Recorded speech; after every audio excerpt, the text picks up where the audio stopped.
Good morning. Welcome back to Bookie Monsters. My name is PK. It is Tuesday, February 20th, and on Tuesdays we look at mystery books that are being set into the wild this week.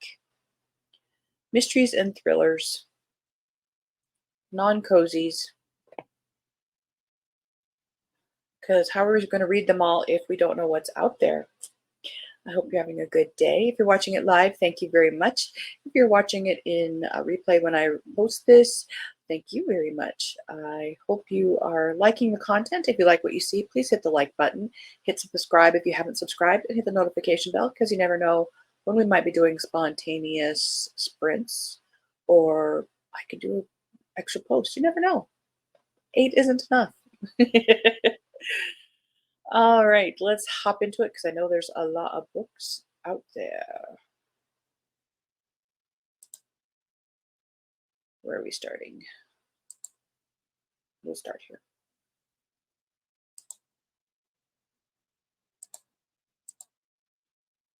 Quick announcements while I'm getting this going.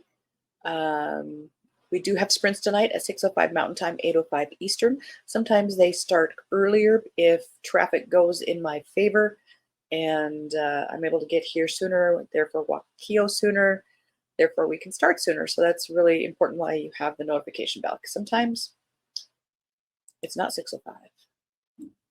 All right, first up, Gray Man number 13, The Chaos Agent by Mark Greaney. Don't know. All right. Artificial intelligence leads to shockingly real danger for the Gray Man. A car accident in Japan, a drowning in Seoul, a home invasion in Boston. Someone is killing the world's leading experts on robotics and artificial intelligence. Is it a tech company trying to eliminate the competition, or is it something even more sinister? After all, artificial intelligence may be the deadliest battlefield game changer since the creation of gunpowder. The first nation to field weapons that can act at the speed of computer commands will rule the battlefield. It's an irresistible lure for the most, but not for the Gray Man. His quest for a quiet life has led him to Central America, where he and his lover, Zoya Zakharova, have assumed new identities. With a list of enemies that includes billionaires, terrorists, and governments, they need to keep a low profile, but the world's deadliest assassin can't expect to hide out forever. Eventually, they're tracked down and offered a job by an old acquaintance of Zoya's. He needs their help extracting a Russian scientist who is on the kill list. They reject the offer, but just being seen with him is enough to put assassins on their trail. Now they're back on the run, but no matter which way they turn, it's clear that whoever's tracking them is always going to be one step ahead.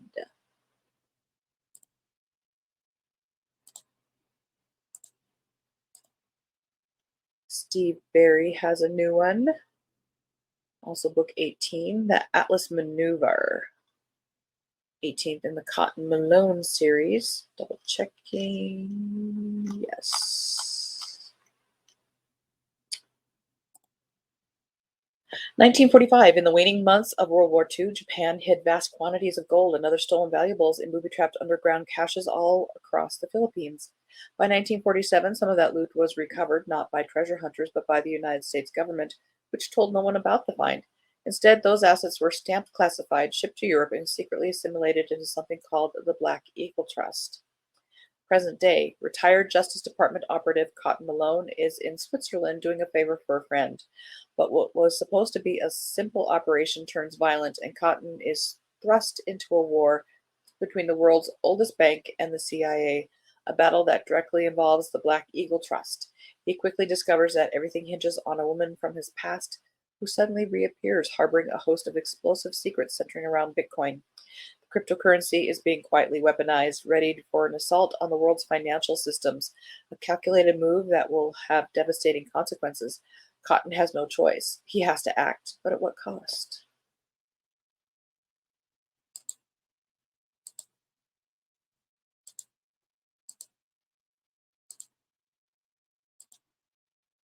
Good morning, Anita. How are you doing?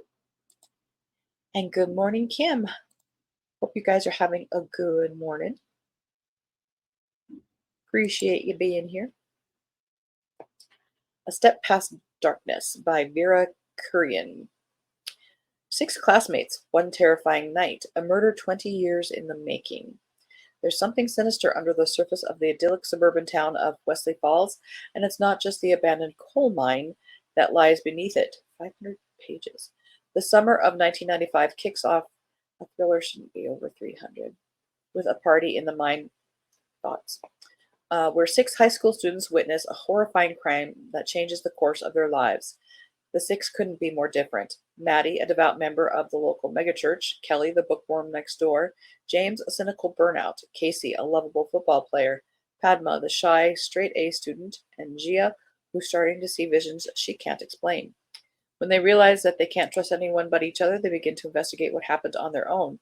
As tensions escalate in town to a breaking point, the six make a vow of silence, bury all their evidence, and promise to never contact each other again. Their plan works. Almost. 20 years later, Gia calls them all back to Wesley Falls. Maddie has been murdered, and they are the only ones who can uncover why. But to end things, they have to return to the mine one last time.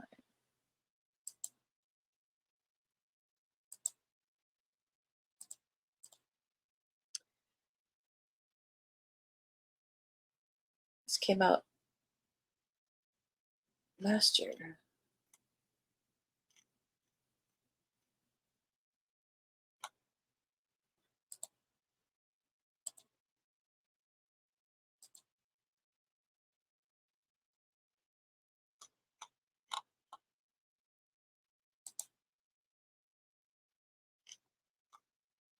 Now I'm terribly, terribly confused. As did this one. Right?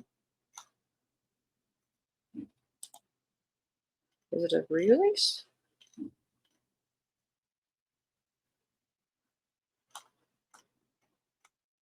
Maybe I pre-ordered it and forgot. It happens. The Boy Who Cried Bear. This is a Havens Rock book by Kelly Armstrong. This is called book two, but this is like a second set. And you would have to, I would recommend at least reading the first book of the first set so you understand what the setup is here. I'm well, thank you. How am I doing? I'm doing okay. It's Tuesday. Didn't sleep very well last night. It'd be very nice if today had been Saturday and I could take a nap. Kim, okay, hope you're doing good. Hey Jefferson, how you doing? Thank you for stopping by. You get rid of that banner. The Boy Who Cried Bear. Havens Rock is a well-hidden town surrounded by forest, and it's supposed to be, being that it's a refuge for those who need to disappear. Detective Casey Duncan and her husband, Sheriff Eric Dalton, already feel at home in their new town, which reminds them of where they first met in Rockton. And while they know how to navigate the woods and its various dangers, other residents don't, which is why people aren't allowed to wander off alone. When Max, the town's youngest resident, taught to track animals by Eric, fears a bear is stalking a hiking party, alarms are raised. Even stranger, the 10-year-old swears the bear had human eyes.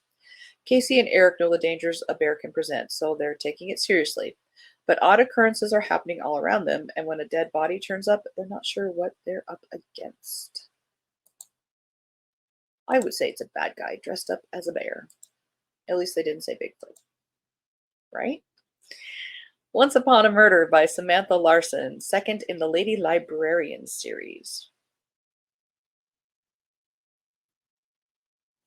Miss Tiffany Woodall must sleuth the slaying of a footman to clear her beloved's name. 1784. I love that time period. Officially hired as the librarian for the Duchess of Beaufort, Miss Tiffany Woodall is through with masquerades and murders for good. That is, until she stumbles upon the frozen dead body of former footman Mr. Bernard Coram. The speed with which her peaceful new life is upended is one for the record books. The justice of the peace immediately declares her the primary suspect in the murder. As Tiffany hunts for the truth to clear her name, she learns that Bernard got into a fight over a woman at the local pub the night of his death, but he was also overheard blackmailing Samir. The justice of peace arrests Samir, and Tiffany realizes that her life may have more in common with the tragic play than a lighthearted romance. I've not read the first one. I'm familiar with it.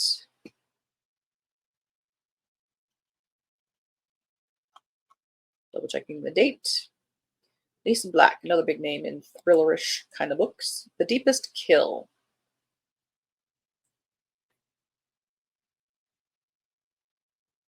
For software pioneer Martin Post, the third richest man in America, his private compound on the Florida coast is a sunny no man's land separating his family from the rest of the world. Now, expert forensic analysts Ellie Carr and Rachel Davies of the renowned Lockhart Institute have been summoned to its dark side. Martin's pregnant daughter Ashley had ventured on a day trip in her motorboat into the Gulf, only to wash up dead on a nearby shore. Although the local coroner determined her death was an accident, Ellie and Rachel soon confirmed Martin's gravest fear. Holy moly. His daughter was murdered. Was it a kidnapping gone wrong or something even more brutal? Ashley and her husband Greg had been working, see that? Yeah, with Martin on a revolutionary new defense initiative for the U.S. military. Could espionage have played a part in her death? Martin believes Greg is behind the murder, and the spoiled charmer does set off Rachel's deception radar. If the widower didn't kill Ashley himself, why isn't he more upset that she's dead, etc., etc.? Moving on, because apparently I am tongue-tied with this one. Copies required.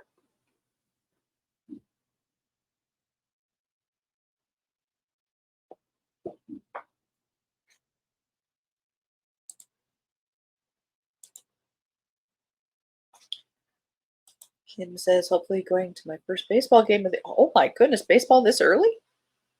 Wow. Working. It's a working moment.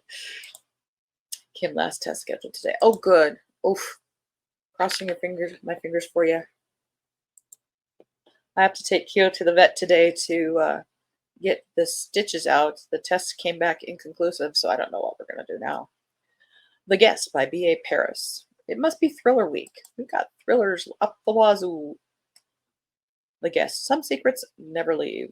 The guests that never leave. Iris and Gabriel have just arrived home from a make or break holiday, but a shock awaits them. One of their closest friends, Lore, is in their house. Hello.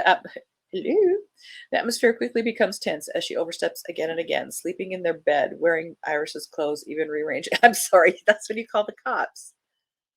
Lori has walked out on her husband and their good friend Pierre over his confession of an affair and a secret child. Iris and Gabriel want to be supportive of their friends, but as Lori's mood becomes increasingly unpredictable, it's already there. Her presence takes its toll. Iris and Gabriel's only respite comes in the form of a couple new to town, but with them their only respite is to call the cops. But with them comes their gardener who has a checkered past. Soon secrets from all their past will unravel, some more dangerous than they could have known. That just sounds stupid. I'm sorry. I'm sorry. Somebody's going to love it. It's just not my cuppa, and I apologize. But there are stupid things going on. AJ Finn, end of story. For fans of Knives Out, everybody's using that one as the touchstone now. I'll be dead in 3 months. Come tell my story. So writes Sebastian Trapp, reclusive mystery novelist, to his longtime correspondent, Nikki Hunter, an expert in detective fiction. With mere months to live, Trapp invites Nikki to a spectacular San Francisco mansion to help draft his life story. Well, San Francisco isn't what it used to be. While living alongside his beautiful second wife, Diana, his wayward nephew, Freddie, and his protective daughter, Madeline. Soon, Nikki finds herself caught in an irresistible case of real-life detective fever. You and I might even solve an old mystery or two. 20 years earlier, on New Year's Eve 1999, Sebastian's first wife and teenage son vanished from different locations, never to be seen again. Did the perfect crime writer commit the perfect crime? And why has he emerged from seclusion 2 decades later to allow a stranger to dig into his past? Life is hard, after all. It kills you. As Nikki attempts to weave together the strands of Sebastian's life, crud, I left the phone over there. Sorry. Madeline begins to question what her beloved father might actually know about that long ago night. And when a corpse appears in the family's koi pond, both women are shocked to find that the past isn't gone, it's just waiting.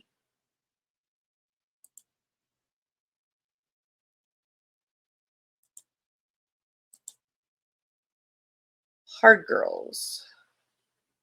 kind of like that cover. I would have that as a poster. By J. Robert Lennon.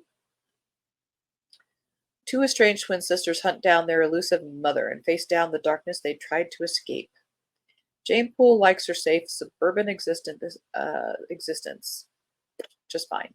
She has a house, a family, an infuriating mother-in-law, and a quiet if unfulfilling administrative job at the local college. Everything is wonderfully, numbingly normal, yet Jane remains haunted by her past, her mercurial absent mother, her parents' secrets, and the act of violence that transformed her life. When her estranged twin Lila makes contact, claiming to know where their mother is and why she left all those years ago, Jane agrees to join her, desperate for answers and the chance to reconnect with the only person who really knew her true self. Yet, as the hunt becomes treacherous and pulls the two women to the Earth's distant corner, they themselves they find themselves up against their mother's subterfuge and darkness that always stalked their families. Now Jane stands to lose the life she's made for the one that has been impossible to escape.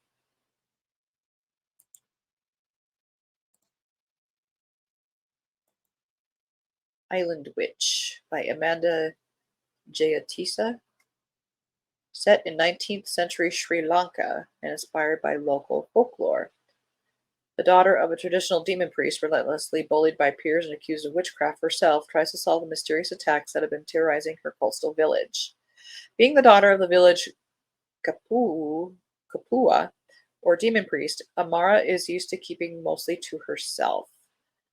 Influenced by the local religious practices brought in by the British colonizers, the villagers who once respected her father's craft have turned on the family, yet they all still seem to call on him whenever supernatural disturbances arise. Now, someone or something is viciously seizing upon men in the jungle, but instead of enlisting Amara's father's help, the villagers have accused him of carrying out the attacks himself. As she tries to clear her father's name, Amara finds herself haunted by dreams that eerily predict the dark forces on her island, and she can't shake the feeling that it's all connected to the night she was recovering from a strange illness and woke up, scared and confused, to hear her mother's frantic cries, "No one can find out what happened." Okay.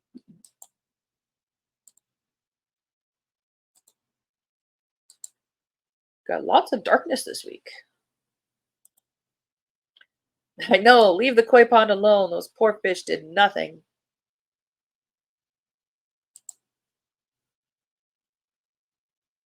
Keep your friends close. And to complete that thought, and your enemies closer.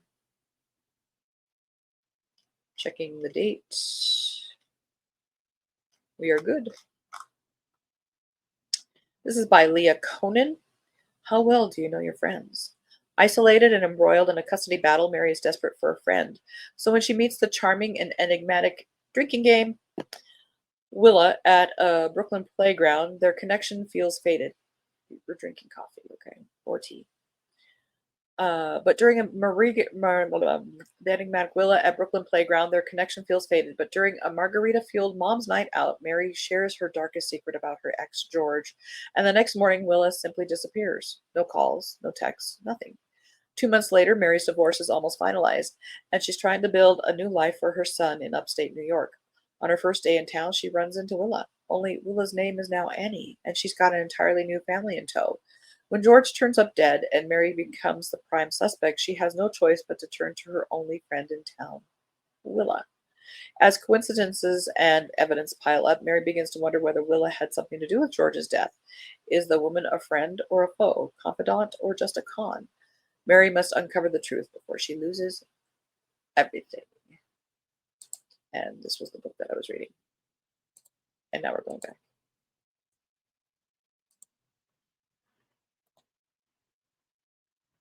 Murder in Masquerade. Got time for another one. By Mary Winters, second in the Lady of Letters mysteries. Double check the date. We are good. Extra, extra, read all about it. Countess turned advice columnist Amelia Amesbury finds herself playing the role of sleuth when a night at the theater turns deadly. Victorian Countess Amelia Amesbury's secret hobby, writing an advice column for a London penny paper, has gotten her into hot water before. After all, Amelia will do whatever it takes to help a reader in need. But now, handsome Marquis or Marquis Simon Bainbridge desperately requires her assistance. His beloved younger sister, Marielle, has written Amelia's Lady Agony column seeking advice on her plans to elope with a man her family does not approve of. Determined to save his sister from a scoundrel and the family from scandal, Simon asks Amelia to dissuade Marielle from the ill-advised gambit. But when the scoundrel makes an untimely exit after performance of Verdi's Rigoletto, Amelia realizes there's much more at stake than saving a young woman's reputation from ruin. It's going to take more than her letter writing skills to help the dashing Marquis mend the familial bond and find the murderer. Luckily, solving problems is her specialty. That is good luck.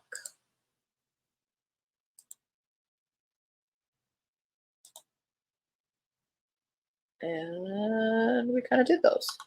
Huzzah! We made it. And close that tab.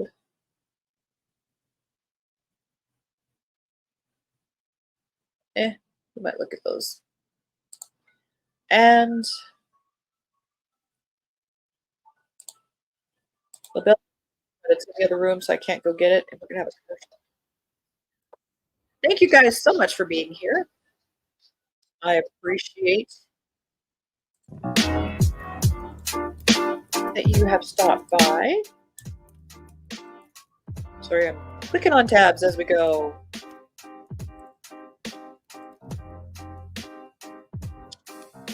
Island Witch sounded interesting. Indigenous lore is very interesting. And it's very trendy. There's a lot of stuff out there people are looking into.